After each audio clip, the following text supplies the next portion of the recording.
cítim, nebajúc vesniaceho počasia, začali chrastať počky rybnevom, mali pocit, že si to zaslúžia. Kapitál sa zabieral na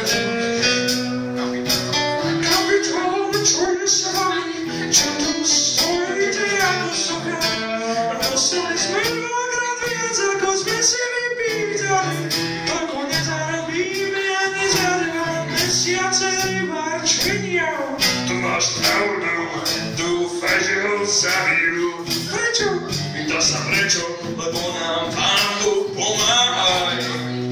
Vy vravíte, že národní Boha nikdy po smrti nestretne, že musí dúfať v milosť diabla.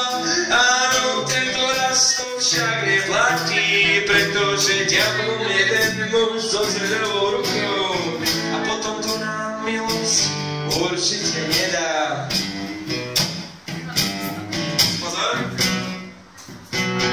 Bol to podivín, bol to podivín, bol to podivín, bol to podivín, bol to podivín, bol to podivín, bol to podivín, bol to podivín, bol to podivín, bol to podivín, bol to podivín, bol to podivín, bol to podivín, bol to podivín,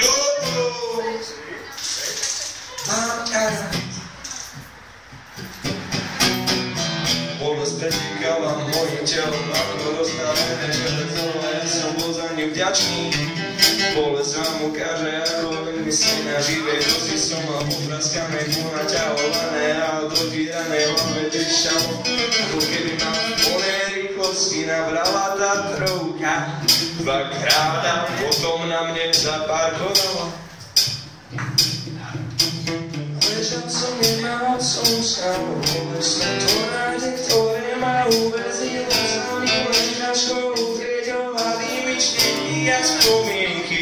Bol to drsný týždeň, pripravili ma o zlatu, ktoré patrilo podnikateľovi. Ja som ich za odmenu pripravil o životy, stvorení Srby a Sára. Nesmel som zabudnúť na Sáru, nenemal som sa na ňu, previela na všetkých. Práve ona mohla za to, že som skončil v ľadovej vode Dunaja, keď do mňa na moste vyprázdnila zásobník. Zvyšné spomienky sa mi vracali, len priamo zrejme som pravidelne strácal vedomie. Pamätal som si meno lode, ktorú som si všimol.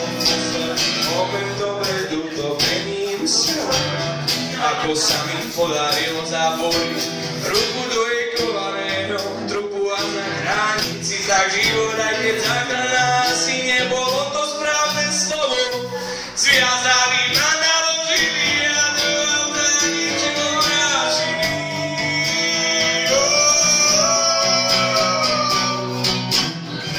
Bol to podivín, bol to podivín, bol to podivín, bol to podivín, bol to podivín, bol to podivín, bol to podivín, bol to podivín, bol to podivín, bol to podivín, bol to podivín. Som preto blázon, som preto blázon, som preto blázon, som preto blázon. A teraz som sa utopil. Pod sebou som cítil chladný vlhký kameň. Vo vzduchu mákla pleseň. Miestnosť bola chladná, od úst sa mi odlepovali obláčky pary. Vládol tu šerom, na stene horela malá petrovejka, ležal som nehybne, nebol som tu sám. Kriste, Kriste, Kriste, Kriste, za čo som mi už v noci pozoroval tie mrzdiarky.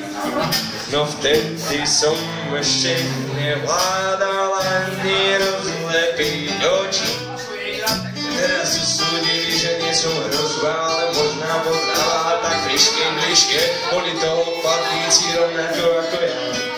Celý život potom Armagedone, aký zažilo, bol to zlomok sekundy, rokami, na ktorých som sa potreboval, potom Armagedone. Stále, tak som však mal pocit, že veľa väčšinou moja kovová ruka vyletí. letel ako projektil. A to dopadlo na neďaleko kameň, vážny co neminul, som sa nesiel a vyspojil, premenila sa na krvavú kašu. My bez spoločníčky utieky, kameň náplanica praskla, keď surovú krysu nie je práve kurmánsky záditok, bez